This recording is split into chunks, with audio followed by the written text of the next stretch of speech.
আরে বাবা, আমি তো তোকে বললাম আমি দেখাই দিব, কেন এত টেনশন করতেছিস? আমি দেখাই দিব, তুই চলে আয় 2 নাম্বার গেট, সুন্দরবন কুরিয়ার সার্ভিসের পাশে। ওখানে চলে আয়, আমি দেখাই দিচ্ছি। ওকে ওকে ওকে, বাই বাই। ওয়েট ওয়েট, এত কনফিউজড হওয়ার কিছুই নেই। আমার এক ফ্রেন্ড, সে ঢাকায় থাকে, বাট তার শ্বশুরবাড়ির মানুষজন চট্টগ্রামে থাকে, তাই সে চট্টগ্রামে এসেছে সবার সাথে ঈদ করতে। এই ঈদের জন্য কিছু আউটফিট তার প্রয়োজন, পাশাপাশি তার ফ্যামিলি মেম্বারদের জন্য সে কেনাকাটা করবে, তাই সে কোনো ভালো শপ খুঁজে পাচ্ছিল না। তাই আমি তাকে সাজেস্ট করলাম ব্লু চিজ। ব্লু চিজ এমন একটা আউটলেট যেখানে আপনারা ছেলে মেয়ে সবার সব ধরনের কাপড় চোপড় পেয়ে যাবেন।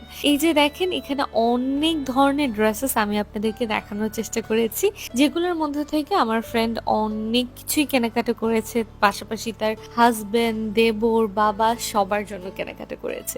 সো আপনিও চাইলে কিন্তু করতে পারেন ব্লু চিজের এই আউটলেটটা থেকে। আমি চাই চট্টগ্রামের মানুষ সবসময় বেস্ট প্রোডাক্টগুলোই পাক, অ্যান্ড এই ব্লু চিজে আসলে আপনারা আসলেই বেস্ট প্রোডাক্টগুলো পাবেন। পাশাপাশি ডিজাইনের অনেক ভ্যারিয়েশন থাকছে, যেমন ধরেন এমব্রয়ডারি ওয়ার্ক করা ড্রেসেস থাকছে, ফ্যাশনেবল পার্টি ওয়্যার থাকছে, হেভি জারদোসি কামিজ থাকছে, কমফোর্টেবল অ্যান্ড ফ্যান্সি ওয়্যার তো থাকছেই। অ্যান্ড আপনারা এখানে আসলে শাড়িও পেয়ে যাবেন, ওনাদের নিজস্ব বানানো জামদানি শাড়িও এখানে অ্যাভেলেবল আছে। অ্যান্ড আপনারা ব্লু চিজের ওয়েবসাইট থেকে বাংলাদেশের যে কোনো প্রান্ত থেকে অর্ডার করতে পারবেন অ্যান্ড ফ্রি ডেলিভারি পাবেন। কিন্তু অবশ্যই আমাদের ওয়েবসাইটটা ভিজিট করতে হবে অ্যান্ড ওয়েবসাইট থেকেই অর্ডারটা কনফার্ম করতে হবে। ও আরেকটা কথা, ব্লু চিজে কিন্তু কন্টেন্ট ক্রিয়েটরদের জন্য একটা কন্টেস্ট চলছে, যেখানে আপনাদেরকে যেটা করতে হবে সেটা হচ্ছে ব্লু চিজের আউটলেটে গিয়ে ভিডিও বানাতে হবে। ওই ভিডিওগুলোর মধ্যে যার ভিডিও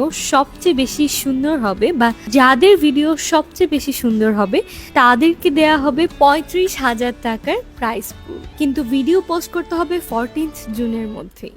কত আসছে total? Total 11,387। Wow, so reasonable. আমি তো জানতাম না এতগুলো জিনিস কিনতে এত কম টাকা। এগুলো প্যাক করে ফেলেন। 0181।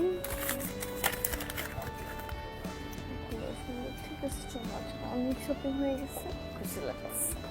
সো আজকের ব্লগটা এই পর্যন্তই। আমার বান্ধবী তো অনেক খুশি, আমিও খুশি। আল্লাহ হাফেজ।